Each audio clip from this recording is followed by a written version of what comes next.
그 아저씨께서 70대 중반 넘으셨는데 그 보형물이라는 것을 그 중요 부위에 끼워 놓고 관계를 하신다고 합니다. 여러분 안녕하세요. 오기네 TV입니다. 2018년도에 우리나라는요 고령 사회로 접어들었고요. 2026년이 되면은 초고령 사회로 진입하게 된다고 합니다. 이처럼 노령 인구가 급격하게 늘어나고 있지요. 2019년 기준으로요 65세 이상 노령 인구 수가 15%나 된다고 합니다. 이렇게 노인들이 많이 늘어나고 있는데 요즘은 그 노인들을 이렇게 호칭한다고 하네요. 신중년이라는 말을 뛰어넘어서요. 슈퍼 노인이라는 호칭이 붙여지고 있다고 합니다. 이렇게 슈퍼 노인이라는 호칭을 불리는 것만큼 정말 이분들은 아주 열정적으로 사회활동도 참여하시려고 하고요. 나이가 한 70쯤 되셨어도요. 일거리가 있으면 얼마든지 일을 할 수 있다라고 당당하게 말하고 일거리도 찾아 나선다고 합니다. 그러면 이분들의 잠자리는 과연 어떨까라고 제가 궁금해졌습니다. 그런데 이렇게 슈퍼 노인이라는 호칭이 붙여진 만큼 이분들의 마음은 아직도 청춘에 남아 있는데요. 마음만 남겨져 있는 게 아니고 실제로 이분들은 잠자리에서도 본인들의 사랑과 열정을 찾기 위해 노력하신다는 그런 이야기를 들었습니다. 제가 최근에요 60대 중반쯤 되는 어떤 여성과 함께 상담을 한 적이 있습니다. 그분의 부부관계, 그분의 잠자리는 어떻게 관계가 유지되고 있고 또 어떻게 생활하시는지 조금 일반적인 다른 분들보다는 좀 많이 특이한 점이 있었습니다. 그래서 제가 그분들의 부부관계에 관한 이야기를 여러분들께 말씀드리도록 하겠습니다. 그분은 60대 중반, 한 65, 6쯤 되셨습니다. 근데 이분은요, 정말 아직도 충분히 매력적이고 아름다우셨습니다. 그런 만큼 이분들의 부부관계 잠자리도요 남다른 데가 있었습니다. 남편께서 나이가 9살이 많으시더라고요. 그러니 70 중반을 좀 넘으셨던 거겠지요? 네. 그런데도요, 이분들은 아주 청춘이셨습니다. 특이한 거 한 가지 먼저 말씀드리면요, 아저씨가 조금 일찍부터 당뇨병이 좀 있으셨대요. 그래서 원활하지 않은 부부관계가 있으셨는데 그대로 주저앉지 않으시고 열심히 노력하고 계셨다고 합니다. 현재는 그 아저씨께서 70대 중반 넘으셨는데 그 보형물이라는 것을 그 중요 부위에 끼워 놓고 관계를 하신다고 합니다. 어떻게 이분들은 발전하고 머물지 않고 계속해서 사랑을 나누었는지 오늘 제가 차근차근 말씀드려 보겠습니다. 먼저 말씀드리기 전에 오기네 TV 구독과 좋아요 아시죠? 네, 감사합니다. 영광입니다. 자, 그러면 이분들의 사랑 과연 어떻게 진행이 됐을까요? 첫째, 비뇨기과 한 곳을 정해놓고 주기적으로 다니기 시작했다입니다. 예, 병원 다니는 거 흉도 아니고요. 창피한 것도 아닙니다. 예, 어디가 아프면 병원에 가는 거 당연한 거잖아요. 그리고 요즘은요, 여성분들 피부과를 정해놓고 다닙니다. 얼굴에 뭐가 생기거나 아니면 그 보톡스 같은 거 맞는 거를요, 주기적으로 하시더라고요. 그런데 우리 남성분들이 비뇨기과를 다니는 거 아유 창피하긴요. 절대로 그렇지 않습니다. 우리가 눈이 나쁘면 안경 끼잖아요. 이렇게. 그리고 연세가 들어서 귀가 조금 다쳤거나 잘 들리지 않으면 어떻게 해야 돼요? 보청기 꼽아야 됩니다. 안 꼽고 안 들려서 답답한 것보다는요. 사용할 수 있는 보형의 다른 부수적인 물질들을 활용하시는 게 훨씬 현명한 거지. 보이지도 않는데 눈을 이러고 감고 다니고 안 들리는데 안 들려 하는 것보다는 훨씬 나은 거겠지요. 네. 비뇨기과 한 곳을 정해놓고 다니십시오. 이게 그분들의 첫 번째 팁이었다고 합니다. 한 60이 조금 넘어가시면서 아저씨가 약간의 그 당뇨병으로 인해서요.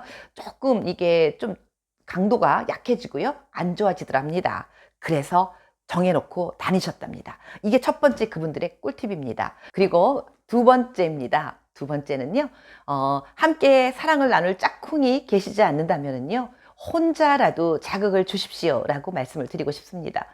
미국의 킨제이 박사 보고에 의하면은요, 60세 이상 97%, 그리고 70세 이상의 70%의 노인들이 성적인 접촉이 반드시 필요하다라고 이야기했다고 합니다. 그리고 우리나라 연구에서도 나타난 결과에 의하면은요, 노년의 97%가 이성 관계가 필요하다라고 이야기를 했다고 합니다. 그리고 남성 노인들 94%는요, 육체적인 관계도 반드시 필요합니다. 라고 이렇게 응답했다고 하는데요. 그런데 이렇게 응답은 했지만 실상 우리나라 노인들 혼자 계시는 분들이 이성과 교제를 하고 있는 분들은 불과 10%밖에 되지 않는다고 하는 그런 결과가 있습니다. 이런 이유는요, 물론 노인분들 경제적인 이유가 첫 번째일 수도 있고요. 그 다음에 주변에서 바라보는 시선을 의식했기 때문에 시도를 못하는 것. 그리고 또 한 가지는 뭐 건강상에 또 이렇게 안 좋은, 육체적으로 힘드니까 그런 것도 있겠지만 정말 그럼에도 불구하고 마음은 그렇지 않다는 겁니다. 혼자 계시는 우리 중년 남성분들 꽤 많습니다. 제 영상 댓글에도요, 사랑하고 싶습니다. 여인이 필요합니다. 혼자라 외롭습니다. 이런 댓글이 종종 달리는 걸 보니요. 참 저도 안타까울 때가 많은데요. 예, 이게 짝꿍이 없어서 본인의 잠자리의 관계에서 해소를 못할 때, 이럴 때 가만히 계시면 안 되고요. 어떻게 혼자라도 자극시켜서 좀 자꾸 살려놓는 게 훨씬 건강상 좋습니다. 이렇게 잠자리 본인의 그 혼자라도 꼭 해야만 되는 이유 중에 한 가지는 이게 육체적인 생물학적 의미에서도 그렇지만요. 정신적으로 마음의 안정, 그리고 행복, 긍정적인 생각을 갖게 되고 이러한 여러 가지 것들 때문이라도요. 반드시 짝꿍을 만드셔서 잠자리를 하시거나 그게 안 되면 혼자라도 자꾸 살려주어야 생기가 돕니다. 다음 세 번째입니다. 세 번째는요, 병원을 다니시면서 의사와 상담하에 처방을 받자라는 말씀입니다. 네. 아까 말씀드렸던 그 60대 중반 여성, 그분들 부부는요, 그렇게 비뇨 기과 한 곳을 정해놓고 다니시면서 주기적으로 처방을 받았다고 합니다. 처음에 갔을 땐 약으로 처방을 받았다고 해요. 그런데 여러분 주변에 뭐 이거 좋대더라, 뭐 좋대더라 이러면서 좋은 약들 막 주잖아요. 그런데 땡땡그라 뭐 이런 약 있잖아요. 이런 것들이 가짜가 굉장히 많다는 거 여러분 아시잖아요. 소중한 나의 몸을 그런 가짜로 그런 가짜 약을 먹음으로 인해서 몸이 망가질 수도 있는데 그렇게 함부로 하시면 안 되겠죠? 반드시 병원에 가서 제일 먼저 처방을 해준대요. 그리고 처방 약으로 했다가 잘 안 되면 주사를 놔준다고 하는데 꼭 그 주사도 단계가 있다고 합니다. 어느 정도 이렇게 잘 안 될 때는 1단계 주사, 그 다음에 뭐 그 다음 단계 주사, 이렇게 단계가 있다고 하니까요. 반드시 전문가와 상의하에 처방을 받으시면 좋을 것 같습니다. 다음 네 번째입니다. 짝꿍과 함께 사랑을 나누실 때요. 욕심내서 여러 번 하려고 하지 마시고요. 한 번을 하더라도 알찬 사랑을 나누자입니다. 저기 일본에 어떤 분이 98세에 시집을 내셨다고 합니다. 그런데요, 그게 100만 권이나 판매가 됐대요. 그분이 쓰셨던 시 중에 비밀이라는 시가 있는데 그 안에 쓰여진 내용이 이런 내용이 있습니다. 99세에도 사랑은 하는 거야. 꿈꿔 구름을 타는 거야. 라고 쓰셨다고 합니다. 98세에 시집을 내셨어요? 99세에도 사랑은 하는 거래요. 여러분들 잘 아시는 100세가 넘으신 김영석 교수님, 어떤 분이 이렇게 질문했습니다. 지금이라도 하고 싶은 게 있으시다면 하시고 싶은 게 어떤 겁니까? 라고 질문했을 때 그 교수님이 이렇게 대답했다고 합니다. 연애를 해보고 싶습니다. 라고요. 네, 여러분.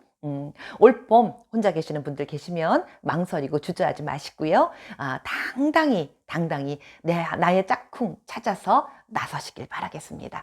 네, 오늘도 오기네TV 함께 해주신 우리 애청자 여러분 고맙습니다. 건강하게 장수하면서 사랑 많이 나누고 살자고요. 고맙습니다.